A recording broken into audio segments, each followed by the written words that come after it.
Happy New Year, everybody. By the time I upload this, it's going to be 2023, and we're going to lose all our jobs.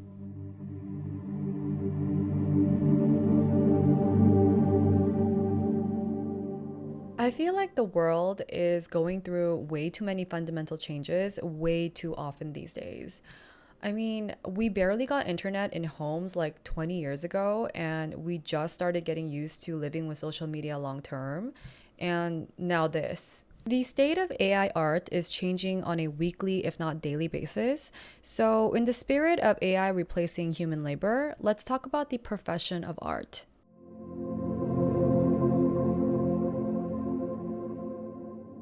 Some people seem to think that artists are overreacting or anti tech because they feel threatened by the possibilities of AI, which is definitely true. It's natural to feel uneasy about the devaluation of any skill that you put time and effort into developing, and this is not unique to just creative fields, and it applies to any occupation, honestly. But new tools have always been embraced by creatives from all different fields throughout history.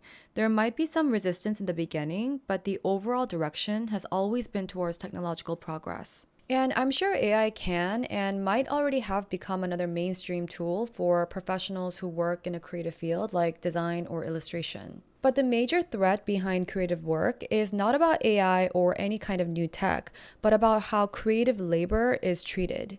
Everybody loves art. Whether it's your favorite paintings, movies, games, music, people love products of creativity.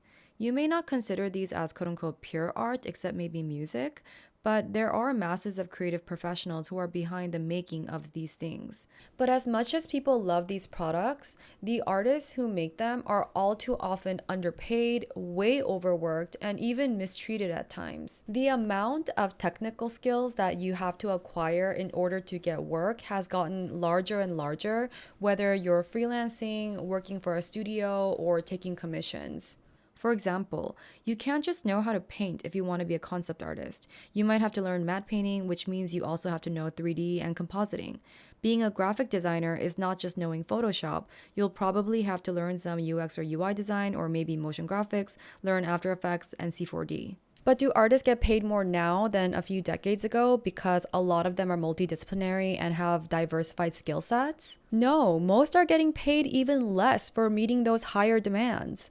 But when creative professionals speak up about terrible working conditions or being underpaid, it's not uncommon for them to be dismissed, saying that creative work is a privilege in itself or that artists are spoiled to even pursue their chosen fields. And the thing is, many do quit and pursue more stable jobs, not because they hate what they do, but because the terrible working conditions have made it either not worth it or impossible to continue. Because the capitalist mindset repackages exploitation as being smart and extracting as much profit as you possibly can from any laborer, regardless of how exploitative it can be, is far more value than the well being of the human who performs that labor. So, the problem of AI coming into the scene is not about whether the art is good, creative, amazing, real, or not. It really comes down to how we value creative labor.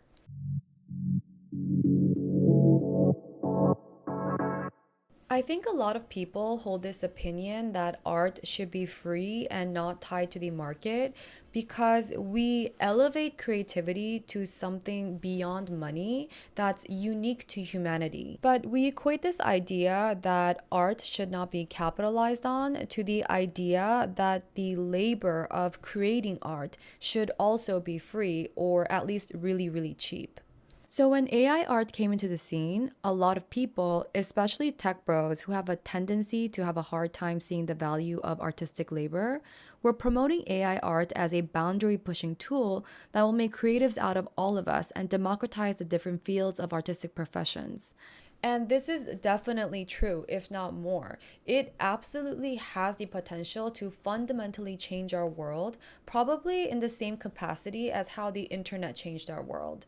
But this is missing the point because I don't think the conversation should revolve around the intrinsic value of art or if AI is a better artist than humans. I think the conversation should be focused more on what this type of automation is going to do for humanity. Is it going to improve our lives? If so, in what way? Who is going to benefit from thousands of images that could be created within seconds? What's going to happen to deadlines? Because this could definitely be a tool that artists can use to create concepts and custom illustrations faster than ever before. But will this make the lives of designers and illustrators easier by giving them more time and creative freedom? Or does this mean that a project that's supposed to be due in 2 weeks is now going to be expected to be done in a few hours? And artists are paid for their creativity and skill, but they are also paid for the time that's put into making the thing. But now that the time frame has gotten a lot shorter and pay will be cut because of this, how much will the market value be for creative work? Will there be any value at all? Are we heading towards a world where the only jobs left are STEM field jobs or manual labor that hasn't been automated yet? Now, this would be no problem at all if we lived in a society where our basic needs are met and we wouldn't be out on the streets for not having a job or not being able to work. But we don't have that structure in place, which is why we need to worry about the extent of automation and how much it's already displaced ordinary people. There are so many dead towns, entire regions that have been emptied out where people have lost their livelihoods because we fail to consider how their needs are going to be met when they're no longer seen as productive. The industries that these workers once held up and helped grow with their labor pushed them out as soon as there was a cheaper option. Of course, this is the wiser financial road to take from a business standpoint, and you can't really single out individual businesses for making certain financial decisions to keep the machine running. But when all the businesses start doing this, what happens to the bigger picture? Are we better off? Are people more comfortable? Are we living easier lives? And if not, what is all this technology even for? We are quite literally heading towards the cyberpunk world that so many novels, movies, and games have shown us. In fact, we might actually already be there. The core themes of cyberpunk, high tech, low life have become modern day existence in many places around the world.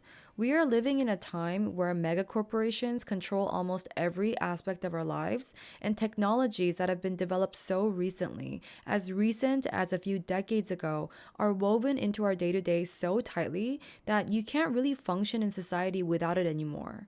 Inflation is rising way faster than average wages, and housing prices are going through the roof. And the only people who can afford them are people who already have multiple properties, while tens of thousands of people in any given megacity have no shelter at all.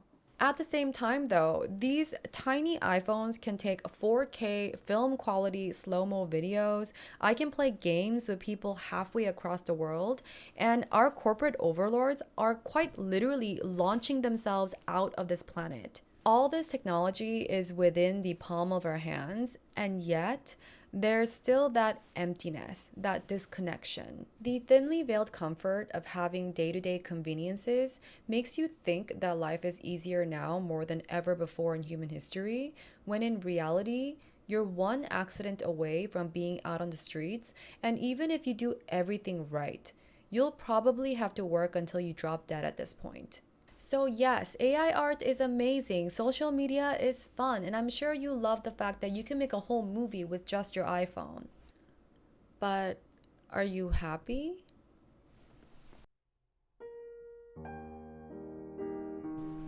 This got dark so quickly, but thanks for watching and please subscribe for more.